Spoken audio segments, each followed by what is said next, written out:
Hi, boys and girls. This is Grandma Sheila, and my story is called Through Deep Waters.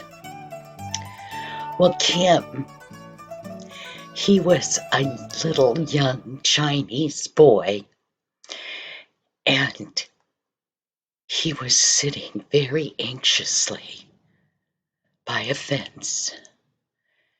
And as he looked out around him, all he could see was the angry faces of guard dogs.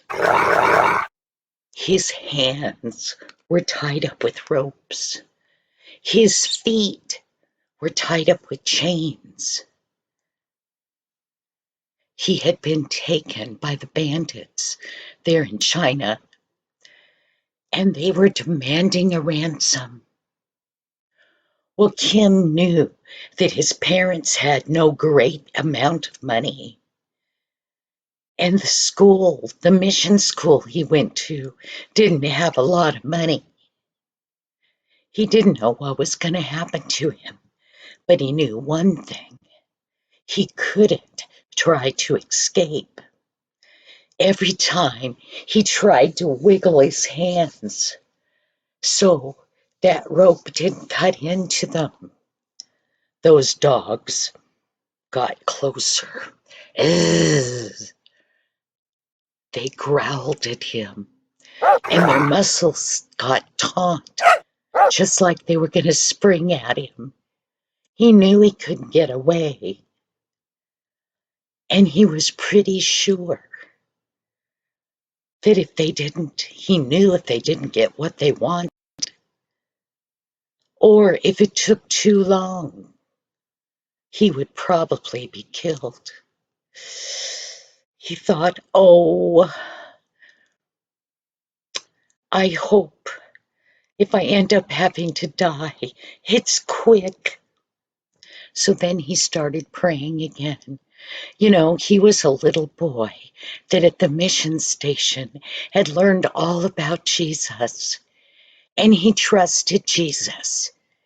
He thought, I know he can take care of me.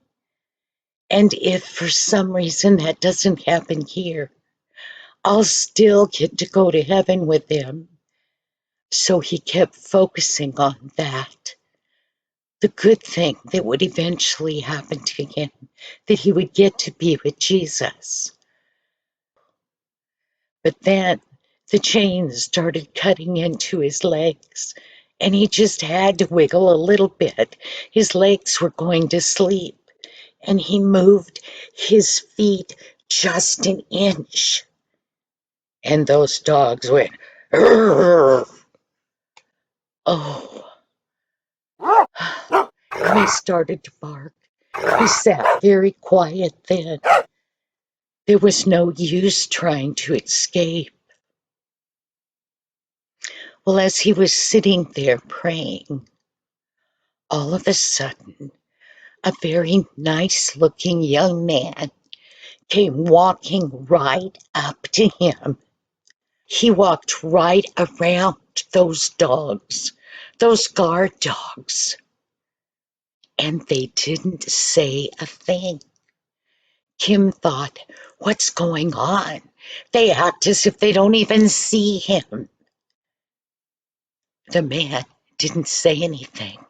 He just came over and he pulled up Kim's hands and he started to undo that rope. Still, even with all that movement, the dogs just kept looking at Kim like they didn't even see that man. Then that young man bent over, and I don't know whether he had some sort of a tool or something with him, but he got those chains off. Then he carefully looked about, and he said, "Follow me." Well, Kim didn't need a second invitation. He got right up as quiet as he could, And even when he walked right by those dogs, they didn't move and they didn't say anything. He knew all that would have to happen was one of those dogs to start barking, and those bandits would be after him. But he followed that man, just like the man said. And the man didn't say any more, just follow me. While that man had been undoing his hands and his feet, little Kim thought about the story in the Bible about one of Jesus' disciples, Peter. Now, Peter had been in prison several times, not for doing bad things, but just because he told other people about Jesus. Well, he had gotten out of prison before, but they'd thrown him in prison this time, and they said, "You're not going anywhere." They had tied up his feet, and they tied up his hands, and then they put a guard, a soldier on each side of him, and then they hooked his hands to those two soldiers.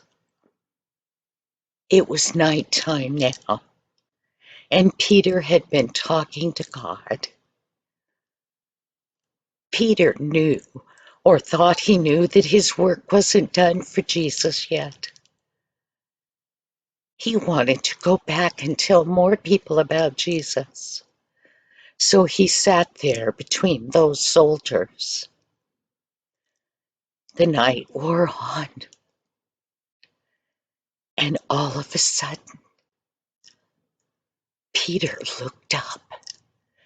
The door to his cell was wide open, and an angel, yes, Peter knew it was an angel. He could see that it was an angel. And the angel,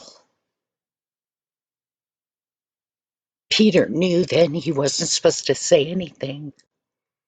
The angel reached down and unhooked those chains and unhooked him from those sleeping guards. And they didn't wake up. And Peter, the angel went. And Peter followed behind. And before Peter knew it, he was out in the city. And the angel disappeared. Well, Kim was thinking about that as he followed this young man a long ways. Finally, they came to a big roaring river. And Kim knew that not only was this river wide, it was very, very, very, very deep. That young man turned around to Kim and he said, "Follow me." Well, Kim didn't dare not. So he started walking into that river. And there by the edge where it wasn't very deep, Kim wasn't very big, and the water already came up to his knees. And he thought, how am I going to get through the deep part? But he didn't stop. He thought, I have to have faith that this man is trying to save me.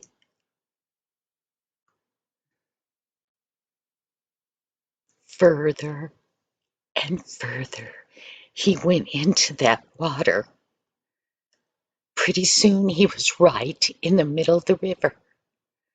But somehow the water wasn't any deeper than his knees.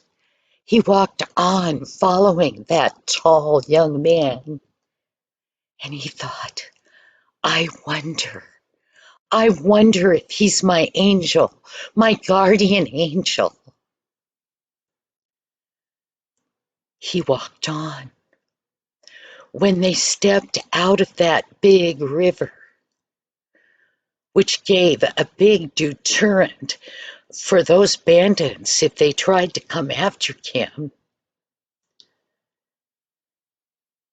that young man turned to Kim again, and he didn't say, "Follow me" this time. He pointed, and he pointed at a jungle path that led up into the hills. And he said, "Follow that path." Well, Kim was so glad to be loose. He didn't know where that path led, but he knew that he could trust that young man, whether he was a man or an angel. He knew that he was the answer to his prayer. So he started as quick as he could go, walking up that trail. He walked, and he walked, and he walked. Wherever he was going, which the man hadn't told him where he was going, wherever he was going was taking a long, long time. Finally, that trail opened up, and right in front of him was a big sign that Kim could read. And he went to himself, of course. It's the church's conference office. They're the ones that run the mission. Oh, he was so excited he ran the last ways up to the door of that building, and he rushed inside. And of course, the people inside, they looked at this little Chinese boy, and they said, "What can we do for you?" And he told his story. He told about the bandits taking him and being sure he was going to be killed, and how he had been chained and roped. And then the young man that had come and undid those chains and those ropes and told him to follow him,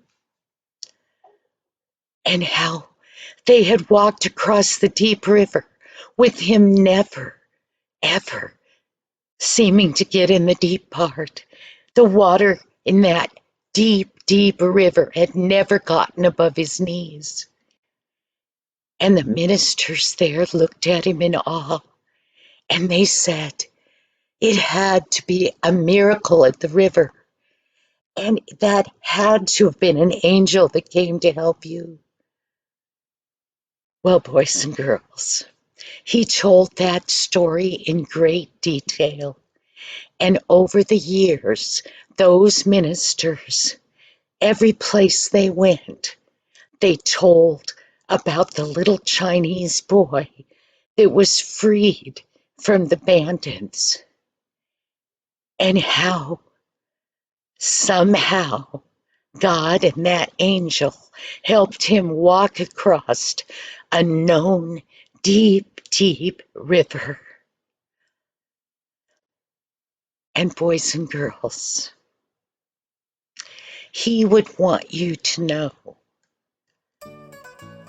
that though you're children, God loves you so much that he gave you an angel too from the day you were born. And if you pray, God just may send him to help you. Thank you, boys and girls, and I'll see you next week. Bye-bye now.